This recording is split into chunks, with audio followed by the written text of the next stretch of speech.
जय हिंद दोस्तों, एक बार फिर से स्वागत है आप सभी का आपके अपने YouTube चैनल जीके क्यूज पर। और आज की क्लास एसएससी एमटीएस हवलदार 2026 के पेपर की जो भी मेरे योद्धा तैयारी कर रहे हैं उन सभी के लिए जीके जीएस की संपूर्ण तैयारी होने वाली है।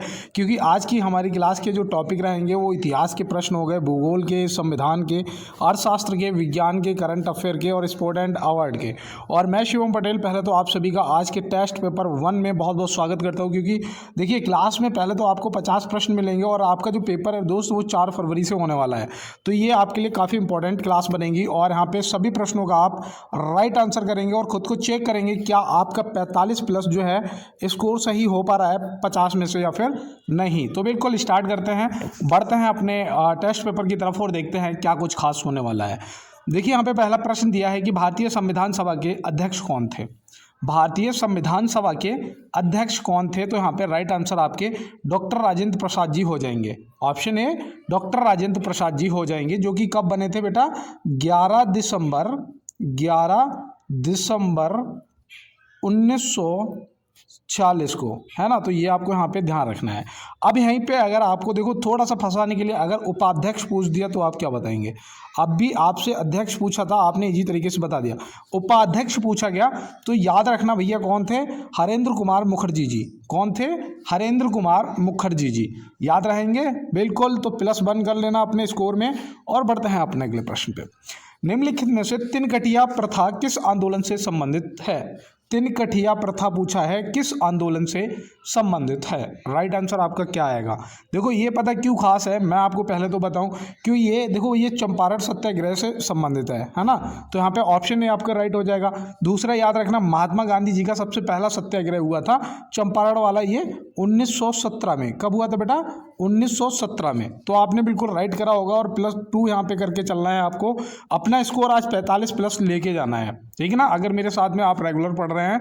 और यहाँ पे देखिए नेक्स्ट प्रश्न आपका है कि ऑपरेशन संजीवनी किस देश के सहायता हेतु चलाया गया था? कौन सा ऑपरेशन संजीवनी पूछा है, किस देश के सहायता हेतु चलाया गया था? राइट आंसर आपका क्या आएगा? तो बिल्कुल याद रखना यहाँ पे अगर आपने मालदीव लगाया है, ऑप्शन बी लगाया है, तो यहाँ पे राइट आंसर हो जाएगा, है ना। भारतीय वायुसेना द्वारा चिकित्सा सेवा कोविड के समय में उपलब्ध कराई गई थी ऑपरेशन संजीवनी के तहत। तो ऐसे आप ध्यान रखेंगे और बिल्कुल +3 कर लेना बेटा, आपका तीसरा क्वेश्चन भी सही होता है। बढ़ते हैं अपने अगले प्रश्न पे। निम्नलिखित में से कारगिल किस पर्वत श्रेणी में स्थित है? कारगिल पूछा है, कारगिल किस पर्वत श्रेणी में स्थित है? राइट आंसर आपका क्या आएगा? देखो कारगिल जो है ये जस्कर पर्वतमाला में आता है, जो कि हिमालय पर्वतमाला का हिस्सा है ना। तो यहाँ पे अगर ऑप्शन पेपर के अंदर आपको इन दोनों में से कोई भी दिया जाएगा तो आप बिल्कुल राइट आंसर लगा देंगे। ऑप्शन सी क्या हो जाएगा? बिल्कुल राइट आंसर हो जाएगा, याद रहेगा बिल्कुल बेटा, इंपॉर्टेंट है। बढ़ते हैं अपने अगले प्रश्न की तरफ। देखिए यहाँ पे नेक्स्ट प्रश्न हमें दिया है कि भारतीय संविधान में कितने अनुच्छेद हैं? भारतीय संविधान में कितने अनुच्छेद हैं? तो आप यहाँ पे क्या बताएंगे? कई बार क्या होता है हम लोग 448 को लगा देते हैं। 448 खंड हैं बेटा, है ना, ये आपको ध्यान रखना है। और जो वर्तमान में अनुच्छेद हैं वो आपके यहाँ पे 470, ऑप्शन सी हो जाएगा, है ना। और जो भाग हैं बेटा वो कितने हैं? देखो ये बिल्कुल बेसिक क्वेश्चन है लेकिन कई बार जल्दबाजी में दिमाग से उतर जाते हैं। 12 आपकी अनुसूचियाँ हैं, तो ये भी आपको यहाँ पे ध्यान रखना है। तो बिल्कुल बढ़े अगले प्रश्न की तरफ। बहुत शानदार बेटा, 5 प्लस कर लेना, आपके 5 सही होते हैं। और बढ़ते हैं अपने अगले प्रश्न पे कि निम्नलिखित में से किस राज्य में काली मिट्टी पाई जाती है? काली मिट्टी पूछा है, पाई जाती है किस राज्य में? राइट आंसर आपका यहाँ पे क्या आएगा? कपास के उत्पादन में सबसे अच्छी मिट्टी मानी जाती है ये, है ना। सॉरी, यहाँ पे ध्यान रखना आप, महाराष्ट्र और मध्य प्रदेश ये दोनों आपके राइट आंसर हैं। गुजरात, कर्नाटक भी आपका सही जवाब हो जाएगा। और आंध्र प्रदेश और तमिलनाडु के कुछ हिस्सों में, तमिलनाडु के कुछ हिस्सों में पाई जाती है। तो यहाँ पे ये भी आपको बनता है भैया, आपका राइट आंसर, है ना। तो यहाँ पे ये सभी क्या होगा? ऑल ऑफ दीज आपका राइट आंसर हो जाएगा। तमिलनाडु के कुछ हिस्सों में पाई जाती है, ये भी आपको ध्यान रखना है, ठीक है ना। काली मिट्टी क्लियर है। बढ़ते हैं फिर अपने अगले प्रश्न की तरफ। देखिए यहाँ पे दिया है निम्नलिखित में से कौन सा रसायन दूध को दही में परिवर्तित करता है? कौन सा रसायन दूध को दही में परिवर्तित करता है? आपका राइट आंसर क्या होगा? बिल्कुल देखिए बेटा यहाँ पे आपको लैक्टिक याद रखना है। ऑप्शन बी आपका बिल्कुल राइट आंसर हो जाएगा। लैक्टिक यहाँ पे राइट आंसर, +7 कर लो, सही हो गए आपके 7 आंसर। बढ़ते हैं अपने अगले प्रश्न पे। निम्नलिखित में से ओजोन गैस का रासायनिक सूत्र क्या है? ओजोन गैस का रासायनिक सूत्र क्या है? इसमें आपको पता है भैया कि O जो है वो 3 परमाणु होते हैं, है ना। तो यहाँ पे आपका क्या हो जाएगा? O3, ऑप्शन बी बिल्कुल राइट आंसर हो जाएगा। ओजोन गैस का रासायनिक सूत्र O3 है, ऐसे याद रखना है। और ऑक्सीजन का O2 होता है ना। तो इसमें जो O है वो 3 परमाणु होते हैं, ऐसे आप याद रखेंगे। और बढ़ते हैं इसके साथ अपने अगले प्रश्न पे। निम्नलिखित में से भारत का कौन सा राज्य क्षेत्रफल में सबसे बड़ा है? भारत का कौन सा राज्य है जो क्षेत्रफल में सबसे बड़ा है? राइट आंसर यहाँ पे आपका क्या आएगा?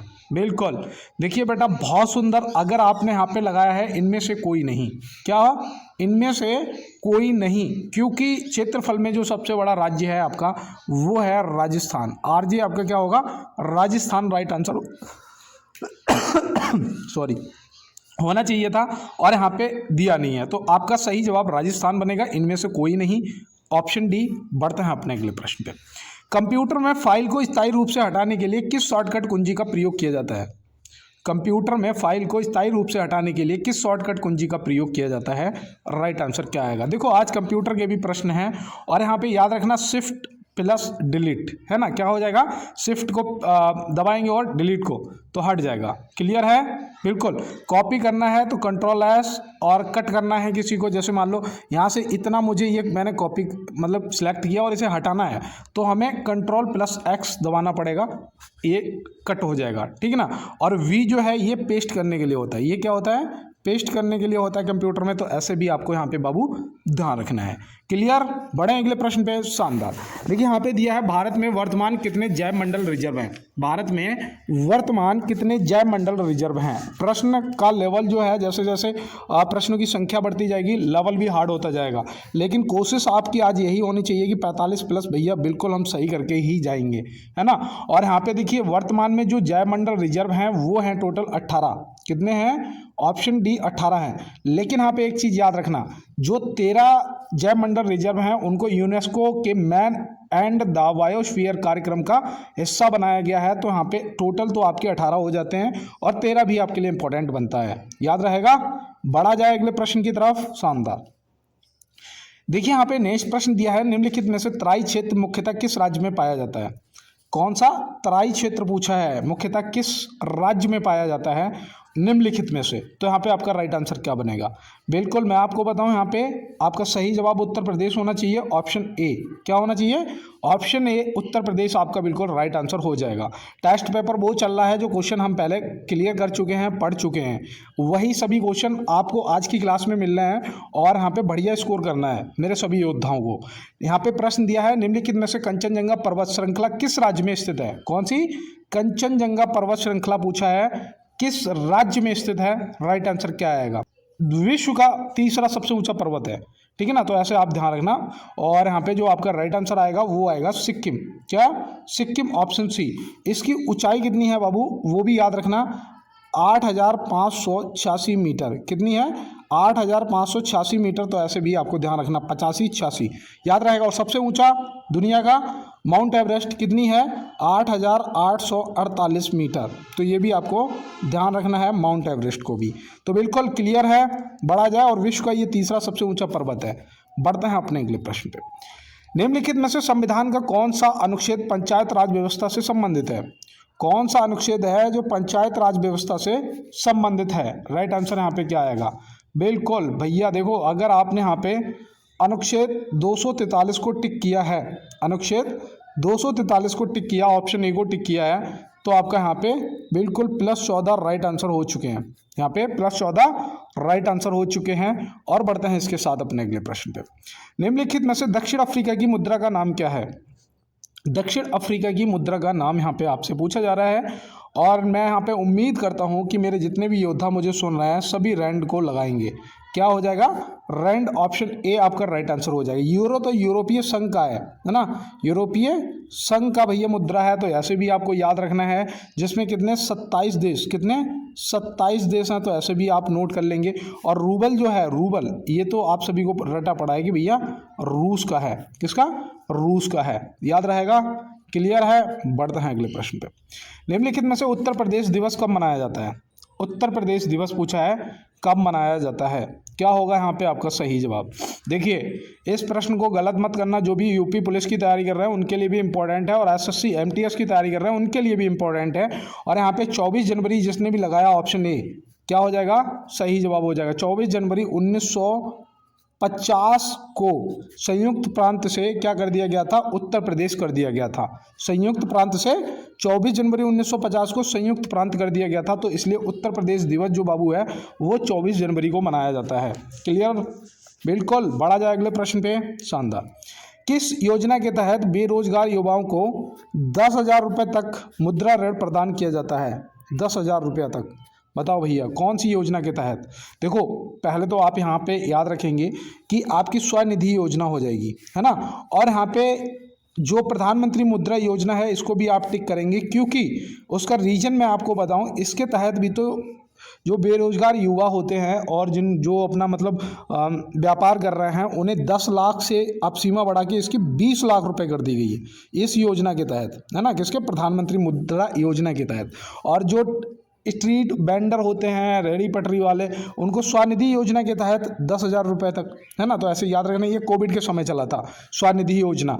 अब यहाँ पे देखो, मैं आपको क्लियर करवाता हुआ चलूँ, ये भी पूछा जाएगा कि स्वनिधि योजना कब प्रारंभ हुई थी।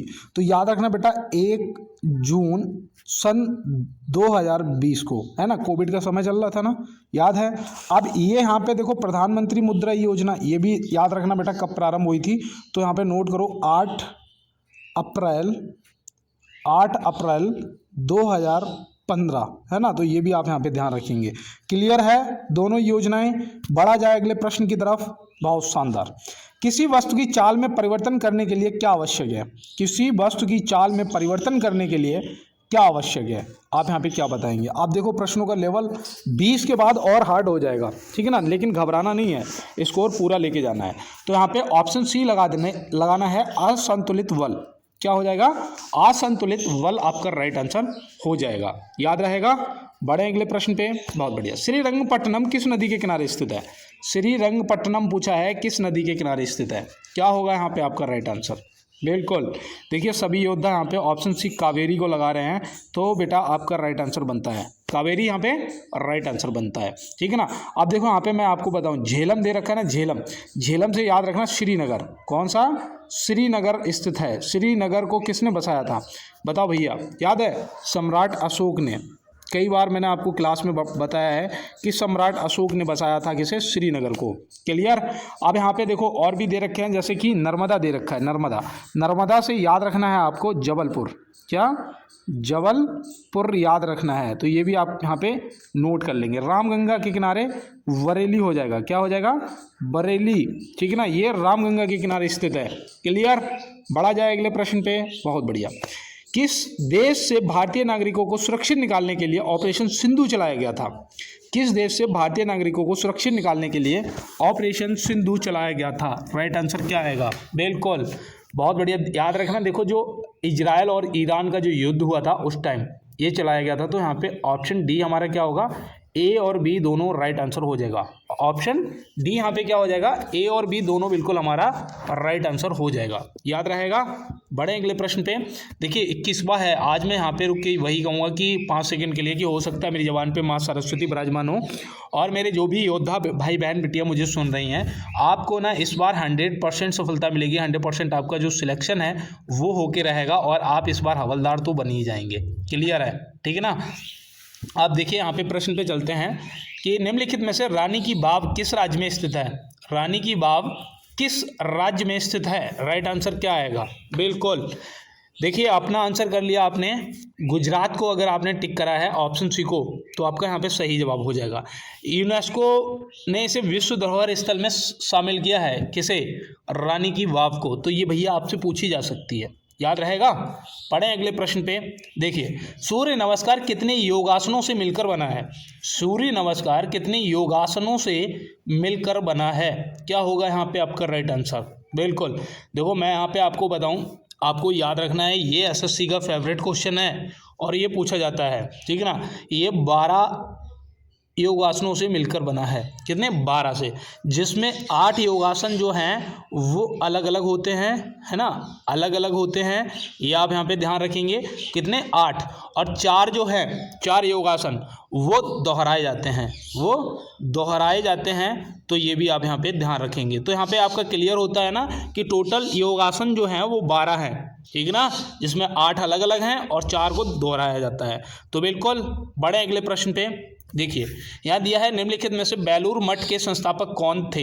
बेलूर मठ के संस्थापक कौन थे? आपका राइट आंसर यहाँ पे क्या आएगा? बिल्कुल, कब स्थापना करी थी वो भी बताना है। तो पहले तो यहाँ पे याद रखना बेटा, स्वामी विवेकानंद जी, ऑप्शन सी आपका क्या हो जाएंगे? बिल्कुल सही जवाब हो जाएंगे। बेलूर मठ के संस्थापक स्वामी विवेकानंद जी यहाँ पे राइट आंसर बनेंगे। और यहाँ पे आपको ध्यान रखना है भैया, इसकी स्थापना करी थी 1897 में। कब? 1897 में इसकी स्थापना करी थी। तो ये भी आप यहाँ पे नोट कर लेंगे। बिल्कुल दोस्त, इंपॉर्टेंट बनता है। बढ़ते हैं अपने अगले प्रश्न पे। निम्नलिखित में से बायोस्फीयर रिजर्व का उद्देश्य क्या होता है? बायोस्फीयर रिजर्व का उद्देश्य क्या होता है? बेटा इसका पीडीएफ जरूर ले लेना। और पीडीएफ के लिए देखो, काफ़ी बच्चे 600 प्लस, है ना, 600 प्लस योद्धा टेलीग्राम से पीडीएफ ले रहे हैं, टेलीग्राम से पीडीएफ ले रहे हैं, जिसका लिंक मैंने डिस्क्रिप्शन बॉक्स में दे रखा है। आप अगर डिस्क्रिप्शन बॉक्स पे विजिट करेंगे तो टेलीग्राम का लिंक मिल जाएगा, और वहाँ से इजी तरीके से बिल्कुल फ्री है, ठीक है ना, पीडीएफ का किसी से कोई पैसा नहीं, और ज्वाइन करने का भी कोई पैसा नहीं, ठीक है ना। तो आप ज़रूर ज्वाइन कर लें और बढ़िया तरीके से अपनी तैयारी में 4 चांद लगाएं, क्योंकि अब ज़्यादा समय नहीं है, आपके युद्ध की तारीख घोषित हो चुकी है। और बढ़ते हैं अपने प्रश्न की तरफ कि बायोस्फीयर रिजर्व का उद्देश्य क्या है। तो यहाँ पे याद रखना, जैव विविधता का संरक्षण और सतत विकास को बढ़ावा देना। तो राइट आंसर ऑप्शन सी बनेगा। क्या? बोथ ए एंड वी, है ना, ए और वी दोनों बिल्कुल आपका क्लियर जवाब हो जाएगा। बढ़े अगले प्रश्न की तरफ। भारत का सबसे बड़ा संघ राज्य क्षेत्र कौन सा है? भारत का सबसे बड़ा संघ राज्य क्षेत्र कौन सा है? सही जवाब आपका यहाँ पे क्या आएगा? बिल्कुल, देखिए ये इंपॉर्टेंट क्यों है मैं आपको बताऊं। जो भारत का सबसे बड़ा संघ राज्य क्षेत्र है वो आपका यहाँ पे अब ना नई दिल्ली ना जम्मू कश्मीर, यहाँ पे सीधा आपको लद्दाख लगाना है। क्या करना है? ऑप्शन बी, लद्दाख लगाना है। और ये केंद्र शासित प्रदेश कब बना भैया? याद रखना 31 अक्टूबर। ये देखो इंपॉर्टेंट है, ठीक है ना, यहाँ पे आ बना रहा हूँ और क्या बन रहा है, तो यहाँ पे याद रखना 31 अक्टूबर 2019 को, है ना। तो ये आपको यहाँ पे ध्यान रखना है। बिल्कुल क्लियर है। पीडीएफ ऐसी मिलेगी हुबहू, ठीक है ना, घबराना नहीं। और यहाँ पे देखो नेक्स्ट प्रश्न दिया है कि राष्ट्रीय आपदा प्रबंधन प्राधिकरण का अध्यक्ष कौन होता है? राष्ट्रीय आपदा प्रबंधन प्राधिकरण का अध्यक्ष कौन होता है? आपका यहाँ पे सही जवाब क्या आएगा? बिल्कुल, ये प्रश्न तो मैंने वैसे भी क्यूज में भी डाल रखा है। अगर आप चैनल पे विजिट करेंगे तो वहाँ पे मैं कुछ पोस्ट करता हूँ, डेली पोस्ट मिलती हैं, सुबह भी होती हैं 6 बजे और शाम को भी होती हैं, है ना।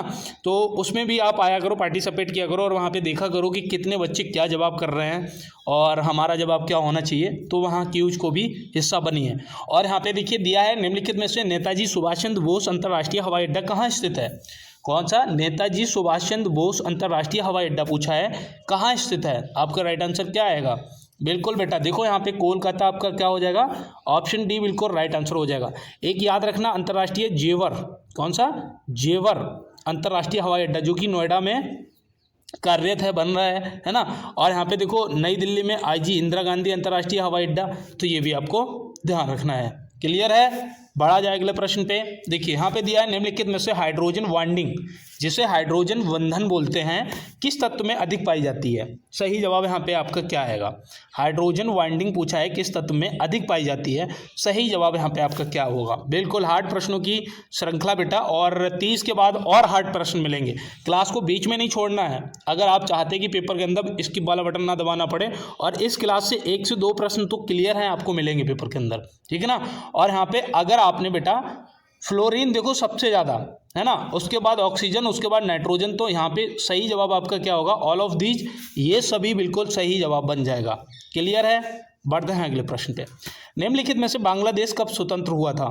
बांग्लादेश कब स्वतंत्र हुआ था? राइट आंसर यहाँ पे क्या आएगा आपका? बिल्कुल याद रखना भैया, स्वतंत्र हुआ था 16 दिसंबर 1971 को। कब हुआ था? 16 दिसंबर 1971 को। और भैया इसकी स्वतंत्रता की जो घोषणा है, देखो ये भी पूछा जा सकता है, इसके स्वतंत्रता की जो घोषणा है वो कब हुई थी, तो आप यहाँ पे क्या बताएंगे। बिल्कुल याद रखना 26 मार्च 1971 है ना, ऑप्शन ए आपका राइट आंसर हो जाता अगर घोषणा पूछता। और स्वतंत्र कब हुआ, 16 दिसंबर 1971। क्लियर है, बढ़ा जाए अगले प्रश्न की तरफ। बहुत बढ़िया। विश्व आर्थिक मंच WEF 2025 की 55वीं वार्षिक बैठक कहाँ हुई थी, आपका राइट आंसर क्या आएगा। विश्व आर्थिक मंच की पूछी है 2025 में जो वार्षिक बैठक हुई वो कहाँ हुई थी, राइट आंसर यहाँ पे आपका क्या होगा। बिल्कुल याद रखना बेटा, ये बहुत इंपॉर्टेंट क्वेश्चन है, आपसे पेपर के अंदर आएगा। और याद यहाँ पे अगर आपने दावोस लगाया है, दावोस आपको पता है कहाँ पड़ता है, स्विट्जरलैंड में। कहाँ पर, स्विट्जरलैंड में। तो ये भी आपको यहाँ पे याद रखना है बेटा, पूछा जाएगा तो आप इसी तरीके से बता पाएंगे कहाँ पर, स्विट्जरलैंड में। और ये कब हुआ, आयोजन इसका कब हुआ ये भी पूछा जा सकता है। तो याद रखना भैया 20 से 24 जनवरी, 20 से 24 जनवरी। तो ये भी आप यहाँ पे क्लियर करेंगे और नोट करेंगे। बिल्कुल, बढ़े अगले प्रश्न पे। बहुत बढ़िया। निम्नलिखित में से अपना घर पहल किस मंत्रालय द्वारा शुरू की गई है। अपना घर पहल पूछा है, किस मंत्रालय द्वारा शुरू की गई है, क्या होगा यहाँ पे आपका बिल्कुल राइट आंसर। बहुत बढ़िया, सभी योद्धा यहाँ पे अपना सही जवाब लगाएंगे। पेट्रोलियम और प्राकृतिक गैस मंत्रालय, ऑप्शन सी है ना, ए और बी दोनों क्या बनेगा, बिल्कुल राइट आंसर बनेगा। इसे भी दोस्त नोट करो, प्रश्न को स्क्रीनशॉट ले लो बाबू, और नहीं तो PDF जरूर ले लेना। आप लोग क्लास देखते हैं लेकिन PDF बहुत कम बच्चा लेते हैं, और क्योंकि ये फ्री है ना, अगर पैसा कहीं देना पड़ता तो मुझे लगता कि शायद मुश्किल होता है ना। और यहाँ पे देखो नेक्स्ट प्रश्न पे चलते हैं कि पर्वतीय पर्यटन नगर ऊटी किस राज्य में स्थित है। बताइए दोस्त, पर्वतीय पर्यटन नगर ऊटी किस राज्य में स्थित है, राइट आंसर यहाँ पे क्या आएगा। बिल्कुल बहुत सुंदर जगह है भाई, घूमने जाना चाहिए, जॉब मिले तो ज़रूर जाना है ना, घूम के आना। और यहाँ पे तमिलनाडु आपका राइट आंसर बनेगा। ऊटी कहाँ है, तमिलनाडु में है ना। और देखो हिमाचल में एक जगह है, याद रखना, कसौली, ये भी पूछी जाती है, कसौली, ठीक है ना। मैं हालांकि कसौली जा चुका हूँ है ना, कसौल, कुल्लू मनाली है ना, मणिकर्ण और रोहतांग वैली, ये सब मैं घूम चुका हूँ। और यहाँ पे याद रखना दोस्त, ये जो उत्तराखंड में आपसे अल्मोड़ा पूछा जाता है ज़्यादातर, कौन सा, अल्मोड़ा।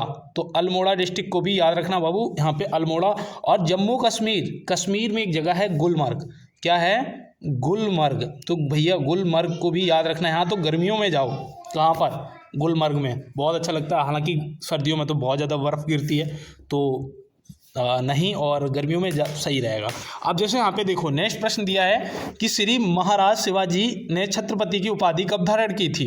हमारे श्री छत्रपति शिवाजी महाराज जी ने छत्रपति की जो उपाधि है वो कब धारण की थी, बस इतना सा आपसे पूछा जा रहा है। तो आप यहाँ पे क्या बताएंगे। बिल्कुल बहुत बढ़िया, अगर आपने 6 जून 1674 ऑप्शन डी को टिक करा है तो यहाँ पे क्या हो जाएगा बेटा, आपका बिल्कुल राइट आंसर हो जाएगा। अगर यहाँ पे आपसे ये पूछ दे कि कौन से किले में करी थी तो आप क्या बताएंगे। देखो मेरे साथ रिवीजन करते हुए चलो तो अच्छा रहेगा, है ना। याद रखना रायगढ़, कौन सा, रायगढ़ का किला था, तो ये भी आप यहाँ पे ध्यान रखेंगे। क्लियर है, बढ़े अगले प्रश्न की तरफ। देखिए यहाँ पे दिया है, भारत के किस राज्य ने पहली विश्राम अवकाश योजना प्रारंभ की है। विश्राम अवकाश योजना प्रारंभ की है, जिसे बोलते हैं सबेटिकल लीव, है ना, सबेटिकल लीव। देखो यहाँ पे इंग्लिश में लिखा है सबेटिकल लीव, है ना, या विश्राम अवकाश योजना आपसे पूछा जा सकता है। तो याद रखना इसमें हो जाएगा आपका राज्य सिक्किम।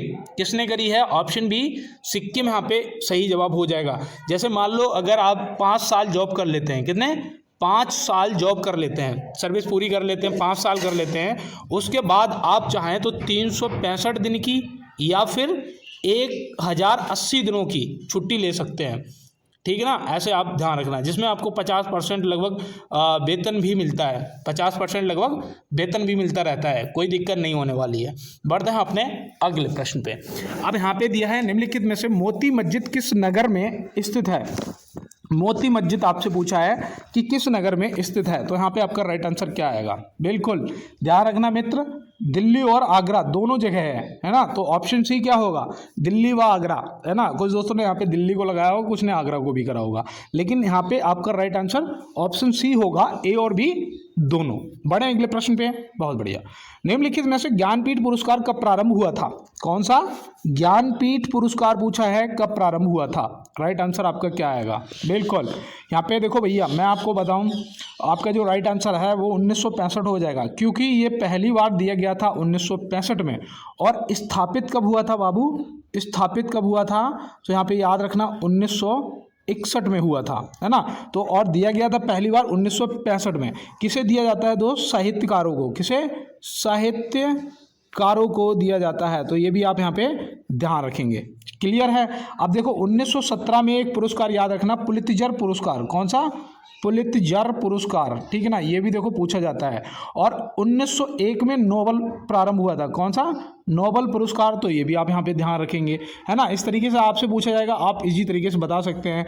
अब जैसे यहाँ पे देखो 1929 दे रखा है, इसमें ऑस्कर भैया किसके? फिल्मों के लिए दिया जाता है ना, ऑस्कर पुरस्कार। तो ये भी आपको यहाँ पे ध्यान रखना है, ठीक है ना। तो नोट कर लो ऑस्कर पुरस्कार। बढ़े अगले प्रश्न की तरफ, बहुत बढ़िया। देखिए भैया यहाँ पे दिया है, निम्नलिखित में से स्वतंत्र भारत के प्रथम लोकसभा अध्यक्ष कौन थे? स्वतंत्र भारत के प्रथम लोकसभा अध्यक्ष कौन थे? आपका सही जवाब क्या आएगा? बिल्कुल जीवी मावलंकर जी। तो यहाँ पे गणेश वासुदेव मावलंकर जी, ऑप्शन सी क्या हो जाएंगे हमारे? बिल्कुल राइट आंसर हो जाएंगे। क्लियर है? बढ़ा जाए अगले प्रश्न की तरफ, बहुत बढ़िया। 2011 की जनगणना के अनुसार कौन सा राज्य अधिकतम लिंगानुपात में दूसरे स्थान पर था? पहले पे तो हमें सबको पता है कि केरल था भैया, और कितना 1084 यहाँ पे महिलाएं थी 1000 पुरुषों के अनुपात में, है ना। मतलब 84 महिलाएं ज़्यादा थी, ऐसे ध्यान रखना। ये भैया केरल हो जाएगा। अब यहाँ पे पूछा है कि दूसरे स्थान पर कौन था, तो वो था आपका तमिलनाडु। कौन था? ऑप्शन बी तमिलनाडु हो जाएगा, क्योंकि यहाँ पे जो महिलाएं थी वो थी 996, है ना। तो ये दूसरे नंबर पे आ जाता है 1000 पुरुषों के अनुपात में। और यहाँ पे याद रखना, जैसे आंध्र प्रदेश दिया है तो यहाँ पे थी 993। कितनी? 993। और सबसे कम था हरियाणा का, कितना? 879। तो ये भी आपको यहाँ पे ध्यान रखना है। बिल्कुल बढ़ते हैं इसके साथ अपने अगले प्रश्न की तरफ। देखिए यहाँ पे नेक्स्ट प्रश्न दिया है कि भारत के पूर्वी तट पर कौन सा बंदरगाह स्थित है? भारत के पूर्वी तट पर पूछा है कौन सा बंदरगाह स्थित है। तो यहाँ पे आपका राइट आंसर क्या आएगा? तो बिल्कुल मैं यहाँ पे बताऊँ, देखो बेटा, आपका विशाखापत्तनम ये तो हो ही जाएगा, है ना। तूतीकोरिन ये भी हो जाएगा, एन्नोर ये भी हो जाएगा। तो इस हिसाब से यहाँ पे राइट आंसर आपका क्या बनेगा? ये सभी। क्लियर है? अब यहाँ पे एक पारादीप और याद रखना, कौन सा? पारादीप। तो ये भी आपसे पूछा जा सकता है, ठीक है ना। तो चारों आप यहाँ पे बंदरगाह स्थित जो हैं पूर्वी तट पर आप नोट कर लेंगे, याद रखेंगे। और बढ़ते हैं इसके साथ अपने अगले प्रश्न पे। वर्तमान भारतीय नौसेना उप प्रमुख कौन है? वर्तमान भारतीय नौसेना उप प्रमुख कौन है? क्या होगा आपका राइट आंसर? बिल्कुल यहाँ पे आपको vice admiral Sanjay Vatsyayan, option A आपका राइट आंसर हो जाएंगे। ऑप्शन ए यहाँ पे क्या हो जाएंगे? बिल्कुल आपका राइट आंसर हो जाएंगे, नोट करना है। और बढ़ते हैं इसके साथ अपने अगले प्रश्न की तरफ। देखिए यहाँ पे नेक्स्ट दिया है कि निम्नलिखित में से स्वेज नहर किसे जोड़ती है? स्वेज नहर पूछा है, किसे जोड़ती है? क्या होगा आपका यहाँ पे सही जवाब? बिल्कुल बेटा, बहुत अच्छा है। यहाँ पे अगर आपने लाल सागर और भूमध्य सागर, मतलब कि ऑप्शन ए भूमध्य सागर और लाल सागर, ऑप्शन ए को टिक करा है, तो आपका राइट आंसर हो जाएगा। अब देखो यहाँ पे बेटा, अटलांटिक और प्रशांत महासागर, अटलांटिक और प्रशांत महासागर को कौन सी नहर जोड़ती है? तो वो आपकी पनामा नहर हो जाएगी। कौन सी? पनामा नहर हो जाएगी, याद रहेगा। और देखो यहाँ पे उत्तरी सागर और बाल्टिक सागर को कौन सी नहर जोड़ती है? तो ये भी आपके लिए इंपॉर्टेंट है, जो कि आपको पता होना चाहिए बेटा। कील नहर जोड़ती है। कौन सी? कील नहर जोड़ती है। तो स्वेज नहर, पनामा नहर और कील नहर, ये तीनों नहरें बेटा नोट कर लो, क्योंकि अब समय बहुत कम है, आपका फरवरी में पेपर है, तो इसलिए बेटा प्रश्न आपके लिए इंपॉर्टेंट बनते हैं और आपको सभी प्रश्न नोट करने हैं। जैसे यहाँ पे दिया है कि निम्नलिखित में से मुस्लिम लीग के पहले मानद अध्यक्ष कौन थे? मुस्लिम लीग के पहले मानद अध्यक्ष कौन थे? आपका राइट आंसर यहाँ पे क्या आएगा? बिल्कुल याद रखना, सही जवाब आपका सुल्तान मोहम्मद शाह, ऑप्शन ए हो जाएगा। क्या हो जाएगा? सुल्तान मोहम्मद शाह, ऑप्शन ए आपका राइट आंसर हो जाएगा। कुछ दोस्तों ने आगा खां को करा होगा। आगा खान याद रखना मुस्लिम लीग की जो स्थापना हुई थी, कब हुई थी? 1906 में। तो उसमें ये बोल सकते हैं कि स्थापना में इनका मुख्य रोल रहा था। और मुस्लिम लीग की स्थापना भी 1906 में हुई थी बेटा, कहाँ पर? ढाका में। तो ये भी आपको यहाँ पे ध्यान रखना है। और अगर यहाँ पे मानद अध्यक्ष पूछा जाता तो ये तृतीय थे, ये तृतीय रहे थे, तो ये भी आप ध्यान रखेंगे, आगा खां, है ना। और पहले सुल्तान मोहम्मद शाह थे, तो ये भी आप यहाँ पे नोट कर लेंगे। बड़े अगले प्रश्न की तरफ। बहुत बढ़िया। रिएक्टर स्केल का उपयोग किसके मापन में किया जाता है? किसका? रिएक्टर स्केल का उपयोग किसके मापन में किया जाता है? राइट आंसर यहाँ पे क्या आएगा? बिल्कुल देखो बेटा, यहाँ पे ना आपको पता होना चाहिए। राइट आंसर आपका जो है, आपको लग रहा होगा कि ऑप्शन सी होगा यहाँ पे सही जवाब है, लेकिन ऐसा नहीं है। क्यों? क्योंकि जो रिएक्टर स्केल है ये भूकंप की तीव्रता को मापती है। क्या करती है? भूकंप की तीव्रता को मापती है। और सिस्मोग्राफ भूकंपीय तरंगों को, है ना। हालांकि दोनों एक ही मतलब ज्वाइंट हैं, लेकिन रिएक्टर स्केल जो है वो भूकंप की तीव्रता को मापता है और सिस्मोग्राफ भूकंपीय तरंगों को। तो यहाँ पे ऑप्शन ए जो है वो आपका राइट आंसर बनेगा। आपको याद रखना है। और इसकी जो रीडिंग होती है वो 1 से 12 तक होती है। कितनी? 1 से 12 तक होती है। याद रहेगा। बढ़ते हैं अगले प्रश्न। भारत का सबसे ऊंचा दरवाजा निम्न में से कौन सा है? और ये प्रश्न उत्तर प्रदेश पुलिस में भी पूछा गया, एसएससी के पेपर में भी पूछा गया। और यहाँ पे अगर आपने बुलंद दरवाजा लगाया, कहाँ है? फतेहपुर सीकरी। किसने निर्माण करवाया था? अकबर ने। इसकी ऊंचाई कितनी है? देखो ये चीज़ें भी बन सकती हैं, है ना। तो याद रखना 117 फीट। कितनी? 117 फीट इसकी ऊंचाई है। तो भैया ये भी आपको यहाँ पे बेटा याद रखना पड़ेगा। क्लियर है? बड़े अगले प्रश्न पे। बहुत सुंदर। और क्लास में मैंने अभी तक एक बार भी आपसे नहीं कहा कि भैया लाइक वाला बटन दबा देना, क्योंकि मुझे पता है मेरे जितने भी दोस्त बिटिया बहन मुझे सुनती हैं, जिनको क्लास पसंद आती है वो अपना लाइक वाला बटन तो दबाते ही दबाते हैं। और जो पहली बार आते हैं वो चैनल को सब्सक्राइब करके नोटिफिकेशन बेल को भी ऑन करते हैं, क्योंकि क्लास शाम को आपको 8 बजे समय पे मिलने वाली है। आज सोमवार है, आपको क्लास मिलने वाली है। और यहाँ पे बेटा याद रखना, कुछ मैंने जो है बुक वगैरह मेंशन करे थे, है ना। इसमें आपके लिए अब तो जो है करंट की बुकें काफ़ी इंपॉर्टेंट हैं। 2026-25 से संबंधित जो करंट की बुकें हैं वो आपको देखने को मिल जाएंगी। तो आप अगर चाहें तो बिल्कुल ऑर्डर कर सकते हैं, मंगवा सकते हैं, क्योंकि पेपर में अब समय जो है बेटा बहुत कम बचा है। और लाइक शेयर सब्सक्राइब वाला बटन आप दबा देना। और बढ़ते हैं अपने क्लास में कि निम्नलिखित में से हड़प्पावासी किस वस्तु के उत्पादन में सर्वप्रथम थे? हड़प्पावासी किस वस्तु के उत्पादन में सर्वप्रथम थे? याद रखना, कपास के उत्पादन में। किसके? ऑप्शन डी कॉटन यहाँ पे क्या हो जाएगा? आपका राइट आंसर हो जाएगा। बढ़ते हैं अपने अगले प्रश्न पे। मस्तिष्क का सबसे बड़ा भाग कौन सा होता है? मस्तिष्क का सबसे बड़ा भाग कौन सा होता है? देखो यहाँ पे सेरेबेलम लिखा हुआ है ना, जिसे बोलते हैं प्रमस्तिष्क, जो कि आपका राइट आंसर हो जाए। थैलेमस और हाइपोथैलेमस ये मस्तिष्क के ही भाग होते हैं, लेकिन सबसे बड़ा जो भाग है वो आपका प्रमस्तिष्क या सेरेबेलम बोल सकते हैं, है ना। Option A right answer. ये साइंस का प्रश्न आप याद रखना। अगर एसएससी जीडी के भाई जीडी का भी आपका पेपर है तो आपको नोट करना है। बढ़ते हैं अगले प्रश्न पे। मध्य प्रदेश का उच्च न्यायालय कहाँ स्थित है? एमपी का मध्य प्रदेश का उच्च न्यायालय कहाँ पर स्थित है बाबू? तो यहाँ पर राइट आंसर आपका क्या होगा? बिल्कुल जबलपुर। क्या होगा? जबलपुर आपका राइट आंसर हो जाएगा। और यहीं पे अगर आपसे केरल का पूछ लिया गया तो आप क्या बताएंगे? तो याद रखना कोच्चि। कहाँ पर? कोच्चि आपका राइट आंसर हो जाएगा। बिल्कुल याद रहेगा। बड़े अगले प्रश्न पे देखिए, निम्नलिखित में से यूनिसेफ दिवस कब मनाया जाता है? यूनिसेफ दिवस पूछा है, कब मनाया जाता है? राइट आंसर क्या होगा? बिल्कुल देखिए बेटा 11 दिसंबर आपका राइट आंसर होगा। 1 दिसंबर सभी को पता है एड्स दिवस मनाया जाता है। ये दिवस वगैरह बहुत इंपॉर्टेंट है भैया। 2 दिसंबर को कंप्यूटर साक्षरता दिवस मनाया जाता है। 10 दिसंबर को मानवाधिकार दिवस मनाया जाता है ना। ऐसे याद रखना। विश्व जनसंख्या दिवस 11 जुलाई को मनाते हैं, है ना। 11 जुलाई को मनाते हैं विश्व जनसंख्या दिवस। तो ये भी आप यहाँ पे याद रखेंगे, बिल्कुल नोट कर लो। बढ़ते हैं अगले प्रश्न पे। मानव पेट में एसिड का निर्माण कौन सी गैस करती है? मानव पेट में एसिड का निर्माण कौन सी गैस करती है? हाइड्रोक्लोरिक एसिड होता है मानव के पेट में। और याद रखना हाइड्रोक्लोराइड गैस जो है आपका राइट आंसर हो जाएगी। ऑप्शन सी क्या हो जाएगी? आपका बिल्कुल राइट आंसर हो जाएगी। तो ये भी आप यहाँ पे ध्यान रखेंगे, नोट करेंगे। बढ़ते हैं अगले प्रश्न पे।